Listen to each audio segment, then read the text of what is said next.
பெரும்பாலான பள்ளிவாசல்களில், பெரும்பாலான மஸ்ஜிதுகளில் ஒரு பதாகை ஒன்று ஒட்டப்பட்டிருக்கு, ஒரு போஸ்டர். படைத்தவனோடு தொடர்பில் இருக்கும் நேரத்தில் படைப்புகளினுடைய தொடர்பு எதற்கு அப்படின்னு மொபைல் போனுடைய படத்தை போட்டு இன்ட்டு போட்டிருக்கும், போனை சுவிட்ச் ஆஃப் பண்ணுங்க அப்படின்னு. ஆனால் அது விஷயத்திலும் கூட நாம் பெரும்பாலும் கவனம் செலுத்தாமலேயே இருக்கிறோம். தொழுகை நேரத்தில் மொபைலை சுவிட்ச் ஆஃப் பண்ணணும்னு கூட தேவையில்லை, சைலண்ட்ல போட்டுடலாம். சில நேரங்களிலே தொழுகை நேரத்தில் இருக்கும்போது தான் போன் அடிக்கும். ஏதோ ஒரு நாள் அடிக்குது, அதனால என்ன அப்படின்னா அந்த சப்தத்தின் மூலமாக தொழக்கூடிய அத்துணை தொழுகையாளிகளினுடைய கவனமும் வேறு பக்கம் நோக்கி திரும்புகிறது. இது ஆகப்பெரிய பாதகம். இது சின்ன விஷயம் தான், சின்ன விஷயம். உடனே நான் ஆஃப் பண்ணிட்டேன்ல, அந்த ஒரு செகண்ட் தொழுகையாளிகளுடைய கவனம் எல்லாம் அந்த சப்தத்தை நோக்கி திரும்புகிறது என்றால் இந்த குறைக்கு யார் காரணம்?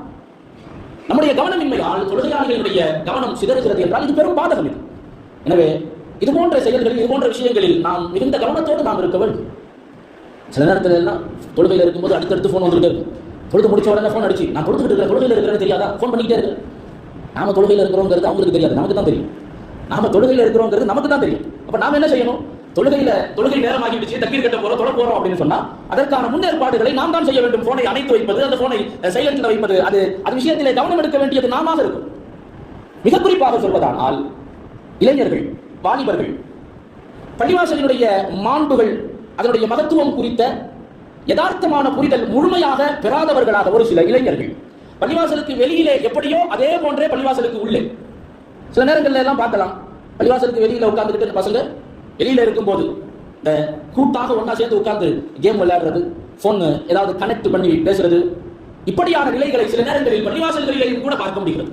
பள்ளிவாசல்லையும் உள்ள இருந்துகிட்டு இளைஞர்கள், சில வாலிபர்கள் அதை பயன்படுத்துவது, கூட்டாக அமர்ந்து பேசுவது, இது முழுக்க முழுக்க தவிர்க்கப்பட வேண்டிய விஷயம். இது முழுக்க முழுக்க குற்றமானது, தவறான செயல். அது இளைஞர்கள், வாலிபர்கள் நாம் இந்த விஷயத்தில் மிகுந்த கவனம் இருக்க வேண்டும். பள்ளிவாசலுக்கு உள்ளே நாம் வந்து விடுவோமே ஆனால் வெளியிலே இருக்கக்கூடிய நம்முடைய செயல்பாடுகள், அலுவல்கள் எல்லாம் வெளியோடு அப்படியே நிறுத்திக் கொள்ள வேண்டும். பள்ளிவாசலுக்கு உள்ளே வந்து விட்டால் தொழ வேண்டும், திக்ர் செய்ய வேண்டும், குர்ஆன் ஓத வேண்டும். இதைத்தான் நாம் செய்ய வேண்டுமே தவிர்த்து தேவையில்லாத பேச்சுக்கள், வீண் விளையாட்டுகள், மொபைல் போன் பயன்பாடுகள் போன்ற இந்த செயல்களிலே நாம் அறவே ஈடுபடக்கூடாது என்பதை நாம் மனதிலே ஆழ பதிய வைக்க வேண்டும்.